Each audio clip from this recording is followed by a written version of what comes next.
Guys who have played this game at a high level, coached it at a high level, but never had a quarterback like this. That's Patrick Mahomes, winner of 8 straight playoff games, coming into this rematch with Josh Allen screen right. There's the whole thing. 32-29, Patrick Mahomes to the Super Bowl for the 5th time.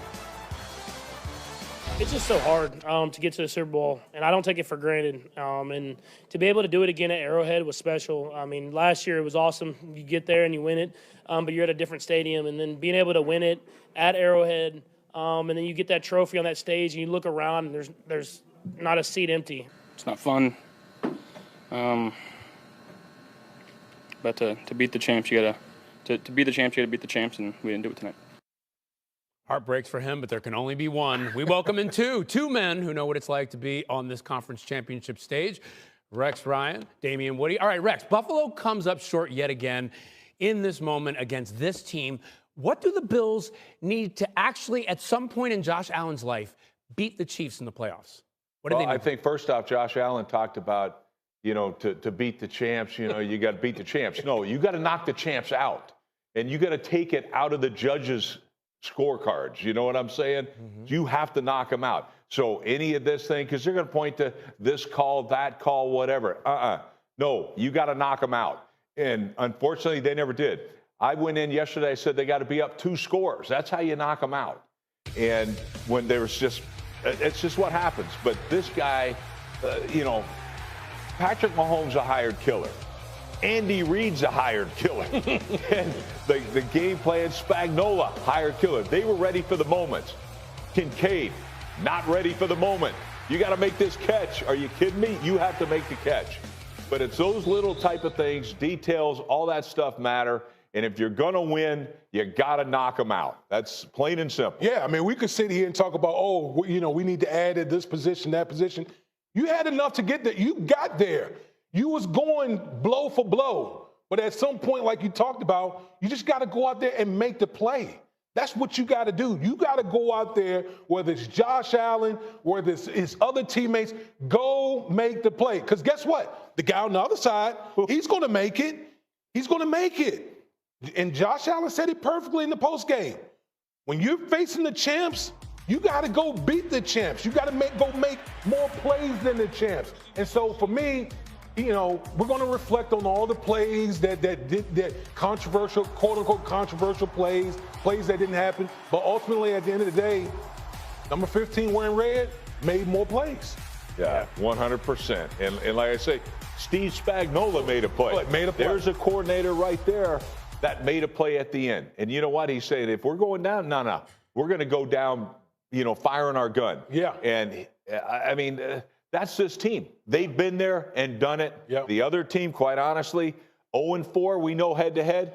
But they're 0-8 on the road in playoff games. Something has to change, and that has to be the mentality. Yeah, and it starts with beating this team at some point, and they know they can't keep it close like they did yesterday. Last 3 playoff losses by Buffalo to KC have been by an average of 4 points. Just not enough to get it done, and that's why they're going home. Thanks, guys. View after the conference championship game weekend. There's a lot of goings-on in the NFL. The hiring cycle is in full swing.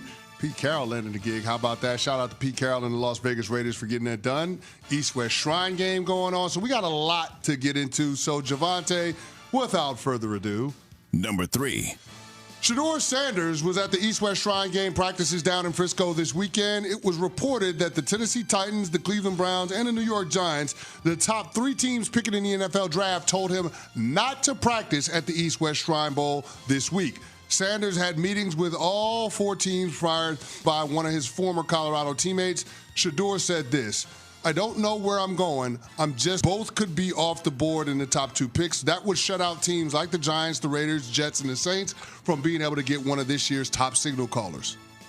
Yeah, I have said before that if I was one of those top teams picking and I thought Shedeur was the answer, if I had so much conviction that he was going to be the guy to transform my franchise, that I would roll the dice, even if it wasn't a desirable situation, even if I thought his dad might not like it, I would go ahead and draft him anyway. Is that the wrong call by Shedeur, to be willing to go to Cleveland if they draft him?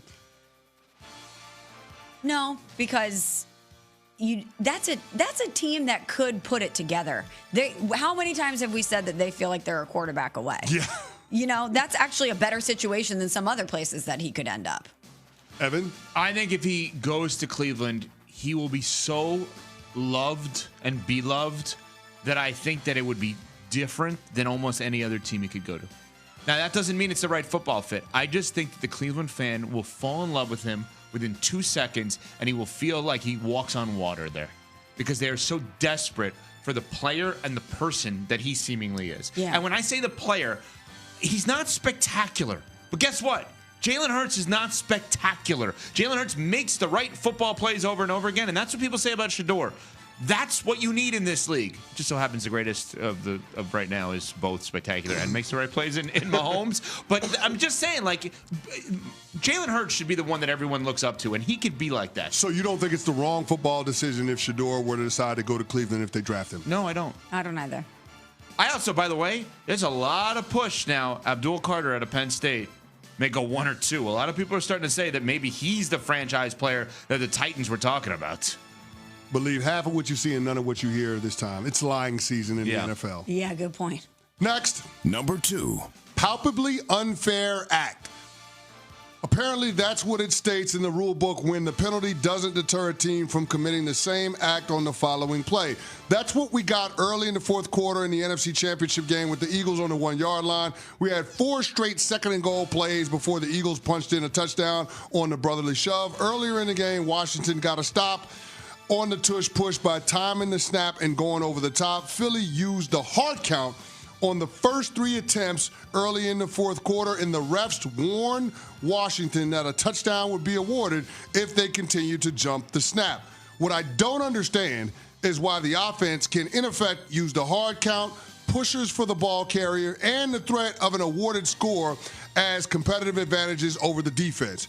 It's already hard enough in the NFL to stop people without the refs trying to literally give points away.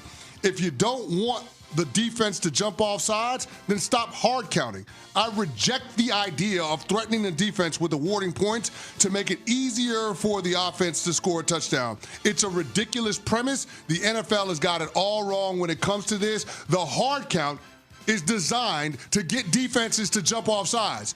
The refs and the rest of the league can't be upset when the defense jumps offside because the offense is using a hard count. It makes no sense. Yeah, we don't want to be living in a world where they go half the distance for 5 straight plays. I get it. I understand it. But the hard count is designed to make defenses jump. And Jalen Hurts is great at being able to utilize hard count. You can't be mad at the defense for jumping off sides when the opposing quarterback is using hard count. It's already hard enough to stop the tush push.